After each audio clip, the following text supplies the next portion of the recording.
Hello, the internet.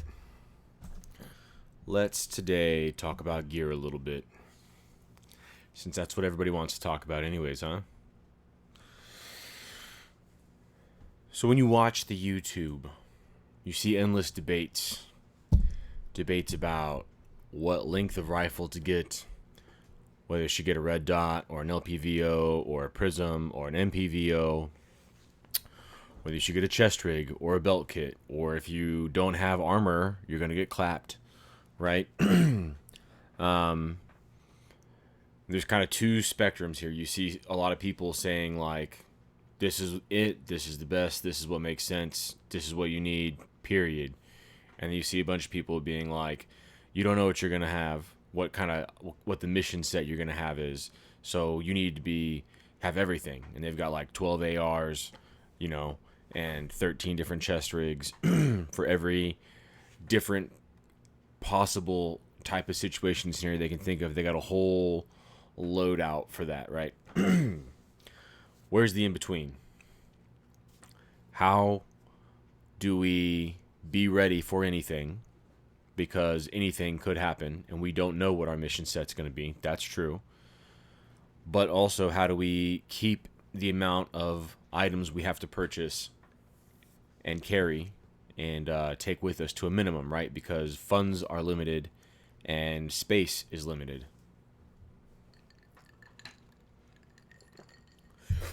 So today we're going to talk about how to establish a versatile and modular and scalable tactical kit setup. Hopefully that was enough buzzwords for you. Everybody super hyped now? All right, so what you're going to do, in my opinion, to be able to do anything and everything you possibly need to do, you're going to have 1.5 rifles with 3 optics and 4 pieces of kit and 3 bags. All right. To break that down a little bit better for you, right? You're going to have 1 AR-15 lower receiver, 2 upper receivers, up to 3 different optics, and then you're going to have a plate carrier, a chest rig, a sustainment belt, and then a pistol duty range belt. Okay, and then you're going to have a small, tiny assault pack / camelback. You're going to have a larger, frameless, 3-day assault bag, and then you're going to have a full-blown Alice or larger external framed rucksack. Okay? As well as, forgot to talk about it because it's not very important, but it should be there, a pistol, right? 1 pistol. So while we're talking about pistol, that's where we should have started. We'll stay on that now as we get more detailed. The pistol you have, if you're trying to keep everything nice and tight, should be a double stack 9mm, right? You can pick your favorite brand, you can pick your favorite size. I love Glock 19, but the point is, it should be a small enough pistol, right? This isn't a Desert Eagle. It should be a small enough pistol that you can at least dress up and conceal carry it if you need to. And it should be big enough that that you can carry it for duty. You're not trying to fight with a pocket pistol, right? Again, I like the Glock 19. Very easy to conceal. I don't ever feel like I'm outgunned as far as pistols go when it's in my hand. I can throw Glock 17 mags in there with extended base plates, and I got tons of ammunition on the gun. Bada bing, bada boom. Ready to rock and roll. Moving on to your service rifle, right? 1 lower receiver. We can have, instead of having to have multiple rifles, we can have multiple uppers and multiple optics, right? So 1 upper receiver should be on the kind of closer fighting, and 1 upper receiver should be on the more far fighting, right? So somewhere between 10.5 and 14.5 inches for 1 upper receiver, and then somewhere between 16 and 20 inches for our other upper receiver, all right? Optic selection. Obviously, we're going to have probably a red dot, unless maybe you live out in the middle of nowhere. The point is, you have 1 upper receiver set up to fight close, 1 upper receiver set up to fight far. Whatever that means, whatever that makes sense for your terrain and your skill set.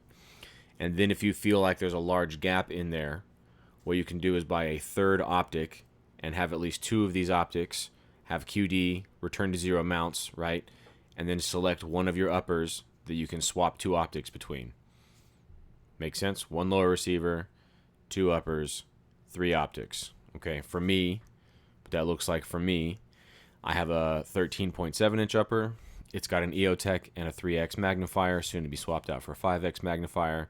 And then I have a 16 inch upper with a 4-16 on it, set up as an SPR. I do not currently have, but I could see myself in the near future picking up like an ACOG or a 1-6, 1-8 LPVO on a QD mount, and then swapping that with my EOTech that's also on the QD mount with my 13.7, right? So I have one set up for super up close, one set up for more distance, and then I can swap that optic on my up close rifle to squeeze a little bit more range out of it if I decide I so need to do that. Wonderful. Moving on to nylon kit, right? Need a plate carrier so you can have armor in case you need armor. You need a sustainment belt, right? Because that's where you're going to be able to carry just a fuck ton of shit. If you need to carry a fuck ton of shit, is on that sustainment belt. Then you're going to want some sort of a chest rig or an LBV or a FLC or whatever, right?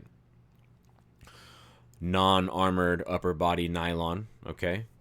If you need to drop armor, you're doing some sort of long-range reconnaissance patrol, whatever. We'll get into all this in a second, right? It's nice to be able to carry kit up top without armor in it, especially if you're carrying that large rucksack for a long time, multiple days, right? You can wear the sustainment belt and have a rucksack on, but if you're doing it a bunch, it's going to get uncomfortable, right? So you're going to want to have the ability to carry some stuff, some mags and stuff on your chest, and then have that large ruck on and buckle up. Get into all this more in a second. And then, so plate carrier, sustainment belt, chest rig, or some sort of upper body nylon without armor. And then, in my opinion, least important, but it is nice to have that more CQB, Navy SEAL, competition, range, cop duty pistol belt setup, right?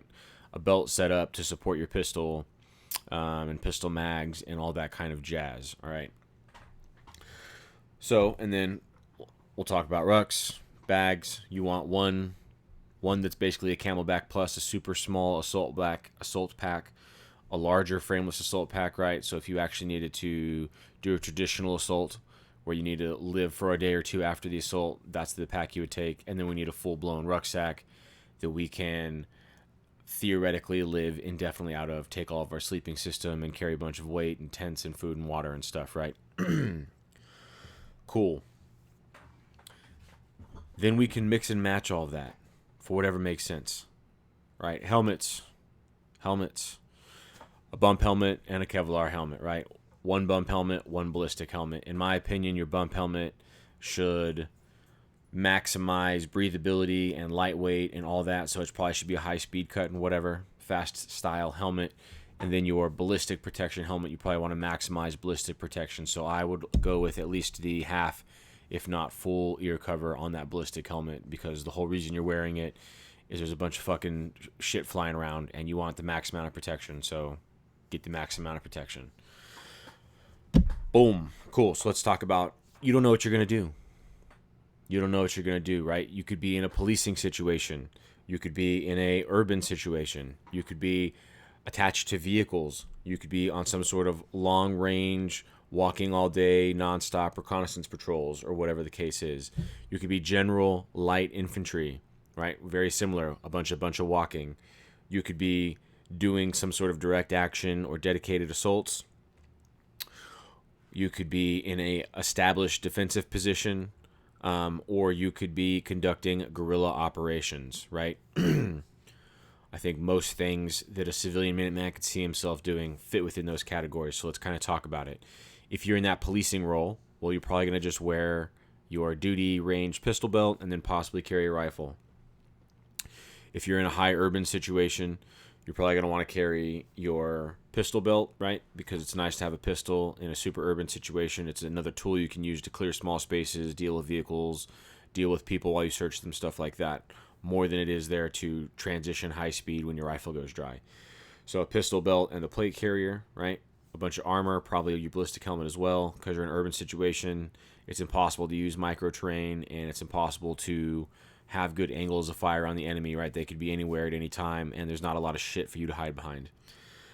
If you're attached to a vehicle, right, probably just carrying a plate carrier or your chest rig. Nothing on your belt line because you're going to be sitting in that vehicle a bunch. Anything on your waistline gets uncomfortable in a vehicle, as well as you need to carry less supplies because you're always within 100 or 200 yards from that vehicle. It can come to you or you can go to it, get more mags, get more water, get more whatever you need. So you don't need to carry everything on you all the time. Light infantry or long-range reconnaissance patrolling, right? Depending on what's going on, you're either going to have that chest rig and then your heavy rucksack on for multiple days, or if you're kind of more the light infantry role, probably going to have that chest rig and then your heavy sustainment belt, right? So we're carrying a bunch of water and ammo and some food and stuff like that.